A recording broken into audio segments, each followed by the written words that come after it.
सामान्यतः हम सब अपना जीवन जीते रहते हैं और एक ऐसे पड़ाव पर आ जाते हैं जहाँ पर हम कुछ करना भी चाहें तो कुछ करने की कोई ख़ास वजह समझ में नहीं आती। पूरा जीवन यूं ही गुजर जाता है और हम यह नहीं समझ पाते कि आखिर हम हैं क्या सिर्फ दो पैर वाले प्राणी अथवा और भी बहुत कुछ। मैं ये कभी नहीं जान पाता कि विद्यार्थी जीवन से ही हम अपने अंदर की शक्ति विकसित कर सकते हैं। अगर मुझे वे गुरु नहीं मिलते जिन्हें मैं वास्तविक गुरु कहता हूँ, अर्थात रियल गुरु, तब मैं कभी ये भी नहीं जान पाता कि वास्तविक शिक्षा क्या है, अर्थात रियल एजुकेशन। वास्तविक गुरु से मेरी मुलाकात तब हुई जब मैं स्कूल और कॉलेज की पढ़ाई पूरी कर सरकार की सेवा में लग गया। वास्तविक गुरु ने जब मुझे वास्तविक शिक्षा के विषय में बताया तो मैं भौंचक्का रह गया। मैंने सोचा, काश ये गुरु मुझे पहले मिले होते। इतनी कीमती चीज़, इतना गहरा रहस्य, काश हम पढ़ाई के दौरान सीख सकते कि पढ़ाई किस प्रकार से करनी चाहिए और पढ़ाई के बाद कमाई किस प्रकार करनी चाहिए। काश ये गुरु हमें पहले मिले होते। खैर, मैंने वास्तविक गुरु से वास्तविक शिक्षा लेनी शुरू की क्योंकि और भी लोग हैं जिन्हें इस शिक्षा की नितांत आवश्यकता है। जीवन बहुत छोटा है। वास्तविक शिक्षा कहीं वास्तविक गुरु के साथ लोप न हो जाए और हमारे विद्यार्थी और हमारे लोग इस शिक्षा से वंचित रह जाएं। इसलिए मैंने वास्तविक गुरु से वास्तविक शिक्षा लेनी शुरू की। वास्तविक गुरु के बताए हुए एक एक शब्द को मैंने एक कॉपी में लिखा। वास्तविक गुरु से मिलकर उनके द्वारा बताए गए रहस्यों को लिखना कठिन था क्योंकि कभी सप्ताह में, कभी माह में, कभी 2 माह में उनसे मिलना हो पाता था। फिर भी वास्तविक गुरु की वास्तविक शिक्षा लेने में मुझे पूरे 3 साल का समय लग गया। वास्तविक गुरु की वास्तविक शिक्षा ग्रहण करने वाले छात्र आज बुलंदियों को छू रहे हैं। वास्तविक गुरु की वास्तविक शिक्षा वही छात्र ले पाएंगे जिन्हें अपने गुरु पर प्रगाढ़ श्रद्धा है, जिन्हें अपने गुरु पर पूरा विश्वास है। वही वास्तविक गुरु की वास्तविक शिक्षा ग्रहण कर पाएंगे। वास्तविक गुरु की वास्तविक शिक्षा वही ग्रहण कर पाएंगे जिनको अपने गुरु पर प्रगाढ़ श्रद्धा है, प्रगाढ़ विश्वास है। उन्हीं पर वास्तविक गुरु कृपा भी दिखाएंगे और उन्हीं को यह जुनून की क्लास अच्छी लगेगी। वास्तविक गुरु अक्सर इन पंक्तियों को दोहराया करते थे जिनको सुनकर कमज़ोर से कमज़ोर प्राणी में भी जान आ जाती थी, ऊर्जा आ जाती थी। एक बीमार व्यक्ति भी उठकर बैठ जाता था। अक्सर इन पंक्तियों को वो तेज़ आवाज़ में बोला करते थे जिससे ऊर्जा उत्पन्न होती थी, ताकत आती थी। आओ तुम्हारे सीने में मैं आग भरूं, चंद्रशेखर के जैसा मैं फौलाद भरूं, भगत सिंह के जैसा मैं चित्कार भरूं, मंगल पांडे जैसा मैं उत्साह भरूं। आओ तुम्हारे सीने में मैं आग भरूं। भारत माता के वीर हो तुम, भारत माता की रीढ़ हो तुम, अपनी माता के तीर हो तुम। आओ तुम्हारे सीने में मैं आग भरूं, चंद्रशेखर के जैसा मैं फौलाद भरूं। वास्तविक गुरु बड़े उत्साह से इन पंक्तियों को कहा करते थे जिससे वहाँ उपस्थित कोई भी विद्यार्थी, कोई भी छात्र, कोई भी व्यक्ति ऐसा नहीं था जिसका खून न खौल उठे। अपने उद्देश्य को पाने के लिए जो तड़प न उठे, कोई भी ऐसा वहाँ मौजूद नहीं था। सामान्यतः हम सब यही सोचते हैं कि बड़े बड़े कार्यों को कर पाने का कोई न कोई जादुई फार्मूला होता होगा और उस फार्मूले को पाने की हमारे अंदर लालसा एवं इच्छा बनी रहती है। मान लीजिए यदि उस फार्मूले को हम पा जाते हैं, प्राप्त कर लेते हैं, तब होगा क्या? हम उस फार्मूले का करेंगे क्या? हमारे वास्तविक गुरु कहा करते थे कि ऐसे कई फार्मूले हैं, लेकिन हमें उस फार्मूले से जुड़ना होगा, स्वयं को जोड़ना होगा, तभी हम अपनी मनचाही चीज़ों को प्राप्त कर सकते हैं। वास्तविक गुरु कहा करते थे कि प्रत्येक युग प्रतियोगिता का युग रहा है और हर युग में बढ़ने वाली चीज़ें बढ़ ही जाती हैं, उन्हें कोई रोक नहीं सकता। भगवान ने हमें इंसान इसीलिए बनाया है कि हम अपनी क्षमता को पहचान सकें, स्वयं को जान सकें और अपने मनपसंद कार्य को कर सकें। कुछ चीज़ें इंसान के बस में नहीं हैं, लेकिन बहुत सी चीज़ें हैं जो इंसान के बस में हैं। कर्म करना इंसान के बस में है, इसलिए हमें कर्म तो करना ही चाहिए। विद्यार्थियों का एकमात्र कर्म है पढ़ाई करना। पढ़ाई में हम अपने जीवन का लंबा समय लगाते हैं, लगभग 20 से 25 वर्ष का जीवन हम पढ़ाई में लगा देते हैं। तो इस पढ़ाई को कमज़ोर नहीं होना चाहिए। जिस क्षेत्र में हमारा लंबा समय लगता हो उस क्षेत्र को कभी भी कमज़ोर नहीं होना चाहिए। और कमाई में हम अपना पूरा जीवन लगा देते हैं, तो आप समझ सकते हैं कि कमाई कैसी होनी चाहिए। वास्तविक गुरु ने कहा, यदि कोई व्यक्ति 1 साल के लिए कहीं बाहर चला जाता है कमाने के लिए, और 1 साल बाद जब वह वापस आता है तो उसके आस पड़ोस के लोग, उसके परिवार के लोग पूछते हैं कि कितना कमा कर लाए हो। पढ़ाई में तो हमारे जीवन का 20 से 25 वर्ष लग रहा है, तो सोचिए हमारी पढ़ाई कैसी होनी चाहिए। एक अंधा व्यक्ति भी पढ़ना लिखना सीख जाता है, क्योंकि पढ़ाई की लगन होती है, पढ़ाई की इच्छा होती है। छोटे छोटे काम प्रतिदिन करने से बड़ा काम बन जाता है। थोड़ा थोड़ा पढ़ने से एक दिन पूरी किताब पढ़ी जा सकती है।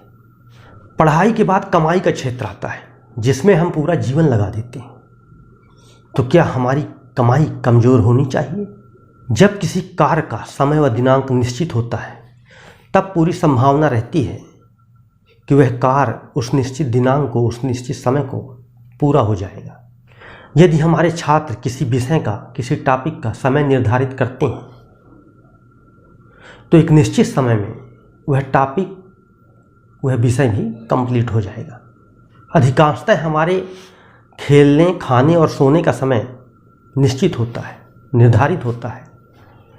तो क्या जो चीज़ महत्वपूर्ण है उसका समय निर्धारित नहीं होना चाहिए?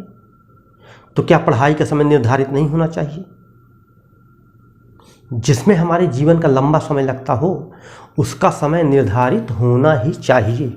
अधिकांशतः छात्र अपनी पढ़ाई का समय निर्धारित नहीं करते, इसीलिए वे छात्र सभी के लिए सिरदर्द बने रहते हैं।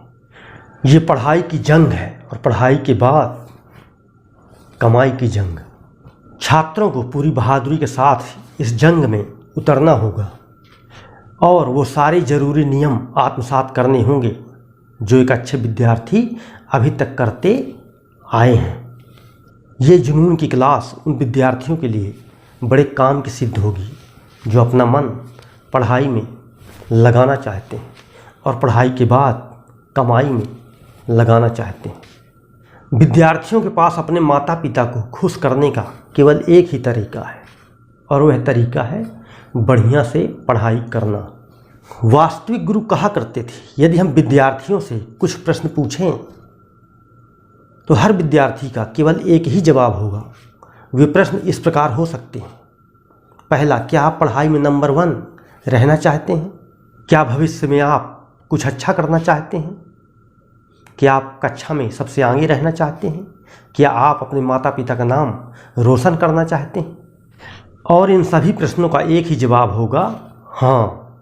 अतः जो छात्र पढ़ाई में नंबर 1 एवं कमाई में नंबर 1 रहना चाहते हों, तो पढ़ाई में नंबर 1 एवं कमाई में नंबर 1 बने रहने के लिए मात्र इच्छा का होना पर्याप्त नहीं है।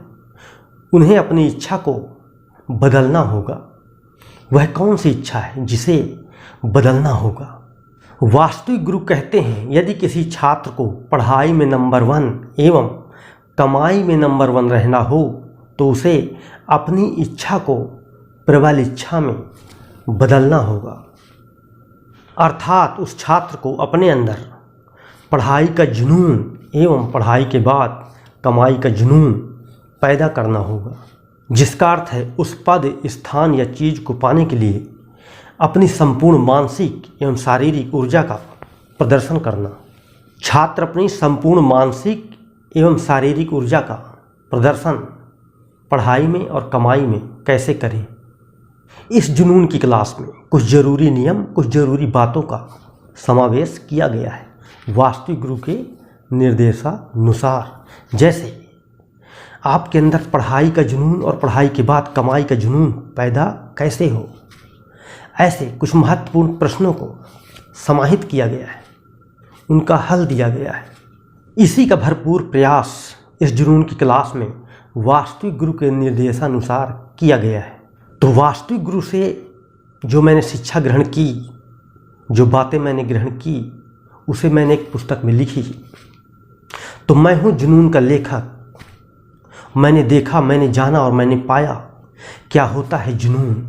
जुनून एक ज़बरदस्त उत्साह, एक अदम्य साहस, पॉजिटिव पैशन अर्थात सकारात्मक जुनून, एक ज़बरदस्त उत्साह, एक अदम्य साहस, किसी मनचाहे कार्य में लगे रहने की निरंतरता, किसी उपलब्धि की चाहत, शिक्षा में उपलब्धि, खेल में उपलब्धि, नौकरी में उपलब्धि, वैज्ञानिकता में उपलब्धि, व्यापार में उपलब्धि, और सबसे बड़ी बात वास्तविक खुशी प्राप्त करने में उपलब्धि।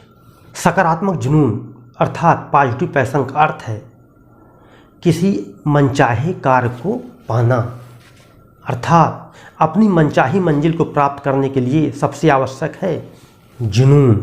कोई भी व्यक्ति, कोई भी विद्यार्थी जो किसी कार्य में सफल होना चाहता है, अपने मनचाहे कार्य में सफल होना चाहता है, उस सफलता के लिए उसे अपने अंदर जुनून पैदा करना होगा। कोई भी महिला, कोई भी पुरुष जो स्टैंडर्ड की ज़िंदगी जीना चाहता है, देश दुनिया में अपना नाम चाहता है, गौरवान्वित होना चाहता है, तो उसे किसी एक अच्छे मनचाहे कार्य का जुनून पालना ही होगा। जुनून एक ऐसा चमत्कार है, एक ऐसा जादू है जिसे हम किसी विशेष उद्देश्य को प्राप्त करने में लगा सकते हैं। आपको इस बात पर विश्वास करना ही होगा। यदि आप इस बात पर विश्वास कर लेते हैं तब आप बहुत जल्द जुनून के जादू का अनुभव कर सकते हैं। बहुत से लोग जुनून को मात्र बुरे कार्यों में इस्तेमाल का साधन समझते हैं। काश वे समझ पाते कि दुनिया के तमाम अचरज वाले काम इसी जुनून का परिणाम है। इच्छाएं हम बहुत सी करते हैं, लेकिन किसी एक इच्छा को अपने जीवन का लक्ष्य नहीं बनाते। परिणामतः हम किसी भी इच्छा के मालिक कभी नहीं बन पाते। परंतु यदि आप में जुनून हो तो आप वह सब कुछ प्राप्त कर सकते हैं, वह सब कुछ हासिल कर सकते हैं अपने जुनून के बल पर। जुनूनी व्यक्ति पूरे विश्वास के साथ काम करता है। उसका यही विश्वास उसे शक्ति, योग्यता और ऊर्जा प्रदान करता है। आमतौर पर हम साधारण जिंदगी जीते हैं और साधारण काम करते हैं और पूरा जीवन इसी सोच विचार में गुजर जाता है कि हम एक दिन तरक्की के आकाश को छुएंगे और हम औसत ज़िंदगी जीने को मजबूर हो जाते हैं। ऐसे लोग अपने जीवन में उन लोगों का बारीकी से अध्ययन करते हैं जो अपने जीवन में असफल हुए। ऐसे लोग उन्हीं लोगों से इंस्पायर होते हैं। चाहे पढ़ाई का क्षेत्र हो, चाहे कमाई का क्षेत्र हो, चाहे राजनीतिक क्षेत्र हो अथवा सामाजिक वर्ग, प्रत्येक क्षेत्र में एक उपलब्धि के लिए, एक अभूतपूर्व सफलता के लिए जुनून अर्थात सकारात्मक जुनून एक ब्रह्मास्त्र की तरह काम करता है। लेकिन हम में से कुछ लोग जो साधारण जिंदगी जीते हुए भी असाधारण काम करते हैं, ऐसे लोग केवल सोचते नहीं बल्कि अपनी सोच को पूरा करने के लिए उन साधनों की तलाश में जुट जाते हैं जो उन्हें तरक्की के आकाश तक पहुंचा सके। ऐसे लोग औसत ज़िंदगी जीने से इनकार करते हैं। ऐसे लोग अपने जीवन में उन लोगों का बारीकी से अध्ययन करते हैं जो अपने जीवन में सफल हुए, जो अपने कार्यों में सफल हुए, जो अपने लक्ष्य में सफल हुए। ये लोग ऐसे ही लोगों से इंस्पायर होते हैं। एक साधारण आदमी जिसके पास धन की कमी है, उसे किस बात का जुनून होना चाहिए? हम ऐसे बहुत से लोगों को जानते हैं जो कभी गरीब थे लेकिन आज उनके पास धन की कोई कमी नहीं। जुनूनी व्यक्ति में ज़बरदस्त आत्मविश्वास होता है और उसका यही आत्मविश्वास उसे मनचाही सफलता प्राप्त करने में लगाए रखता है। एक बार मैंने वास्तविक गुरु से पूछ ही लिया कि गुरुदेव, आखिर ये वास्तविक ज्ञान क्या है? क्या है ज्ञान का वास्तविक अर्थ क्या है?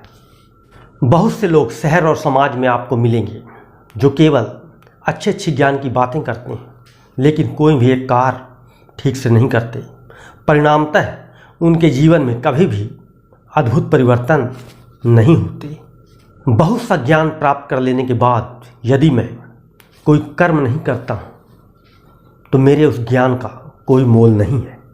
ज्ञान केवल एक से सुनकर दूसरे को सुनाने का नाम नहीं है। ज्ञान का वास्तविक अर्थ है कर्म करना। हम होंगे कामयाब एक दिन, कितनी सुंदर पंक्ति है। लेकिन यदि इस जीवन में हमारा कोई टारगेट ही नहीं है, कोई लक्ष्य ही नहीं है, कोई उद्देश्य ही नहीं है, तो हम किस चीज़ में कामयाब होने की बात कर रहे हैं? हम कौन सा कार्य करने की बात कर रहे हैं? हम किस चीज़ में सफल होने की बात कर रहे हैं? यदि हम अपनी संपूर्ण ऊर्जा का प्रदर्शन करना भी चाहें तो किस में करें? कोई कार्य तो हो, कोई उद्देश्य तो हो, कोई लक्ष्य तो हो जिसमें हम अपनी संपूर्ण शारीरिक एवं मानसिक ऊर्जा का प्रदर्शन कर सकें। दुनिया में जिनका भी नाम आज हम जानते हैं, जिन्होंने सकारात्मक कार्य किए, उन सभी के पास ऐसा क्या था कि अक्सर हम कभी न कभी उनका उदाहरण पेश करते हैं। तो आइए इन सभी महत्वपूर्ण प्रश्नों के समाधान के लिए वास्तविक गुरु की शरण में चलते हैं। चौंकिए मत, ये मेरे वास्तविक गुरु हैं, आपके नहीं। लेकिन यदि आप मेरे वास्तविक गुरु की बातें सुनेंगे, मेरे वास्तविक गुरु के विषय में जानेंगे, तो एक न एक दिन आपको अपने वास्तविक गुरु की प्राप्ति जरूर होगी। कब और किस मोड़ पर आपको वास्तविक गुरु मिलेंगे, ये तो मैं भी नहीं जानता। एक बात याद रखिए, वास्तविक गुरु से मिलना, उनको जान लेना और वास्तविक गुरु से अपने मनपसंद कार्य को करवा लेना, इन तीनों ही कार्यों में फ़र्क है। लेकिन आपको इन तीनों ही कार्यों की आवश्यकता है। एक और बात समझ लें, यदि हमें किसी से मिलकर बहुत ज़रूरी बातें करनी है तो हमें उससे मिलने के लिए उसके घर बार बार जाना होगा। कब तक? जब तक कि वह व्यक्ति, वह शख्स, वह गुरु हमें नहीं मिल जाता। ठीक उसी प्रकार वास्तविक गुरु द्वारा कही गई बातों को आपको बार बार सुनना होगा, बार बार समझना होगा।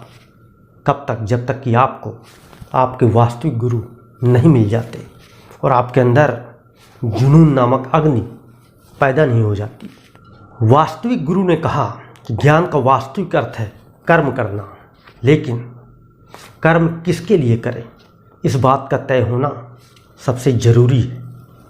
और कर्म की क्वालिटी जानना भी बेहद ज़रूरी है। प्रत्येक कर्म की 3 स्टेज होते हैं, प्रथमा, मध्यमा और उत्तमा। हम यहाँ केवल और केवल उत्तम स्टेज की चर्चा करने जा रहे हैं। एक ऐसा स्टेज जहाँ पर हम अपनी संपूर्ण मानसिक और शारीरिक ऊर्जा का प्रदर्शन कर सकें। लेकिन सवाल फिर वही है कि हम अपनी मानसिक और शारीरिक ऊर्जा का संपूर्ण प्रदर्शन कहाँ पर करें। तो सबसे पहले हम उस चीज़ का पता करें कि हम अपनी संपूर्ण मानसिक और शारीरिक ऊर्जा का प्रदर्शन किस में करना चाहते हैं। यह सिर्फ और सिर्फ आपको तय करना है। बाकी कार्य करवाने की जवाबदारी तो वास्तविक गुरु ने ले रखी है। वास्तविक गुरु ने कहा, एक उत्तम कर्म से तात्पर्य एक मजबूत कर्म से है जिसमें निम्न बिंदुओं का पूर्ण समावेश होता है। आइए देखें वे बिंदु कौन कौन से हैं। सबसे पहले लक्ष्य का निर्धारण करना, और दूसरा उन लोगों का अधिक से अधिक अध्ययन करना जिन्होंने जुनून के बल पर अद्भुत काम किए। तीसरा, लक्ष्य तक पहुंचने के लिए उन छोटे छोटे कार्यों को पूरा करने का जुनून होना। अगला है सकारात्मक सोच रखने का जुनून होना। अगला है बहाने से दूर रहने का जुनून होना। स्वयं पर अटूट विश्वास करने का जुनून होना। काम में जुटे रहने का जुनून होना। और अंत में अपने लक्ष्य के प्रति नवीनतम जानकारियाँ प्राप्त करने का जुनून होना। गुरुदेव ने कहा, मैंने अपने जीवन में बहुत से लोगों को संकल्प लेते देखा है, लेकिन किसी को उसे पूरा करते नहीं देखा। इसलिए मैं संकल्प का समर्थन नहीं करता, बल्कि मैं दृढ़ संकल्प का समर्थन करता हूँ, क्योंकि इसी दृढ़ संकल्प का दूसरा नाम जुनून है।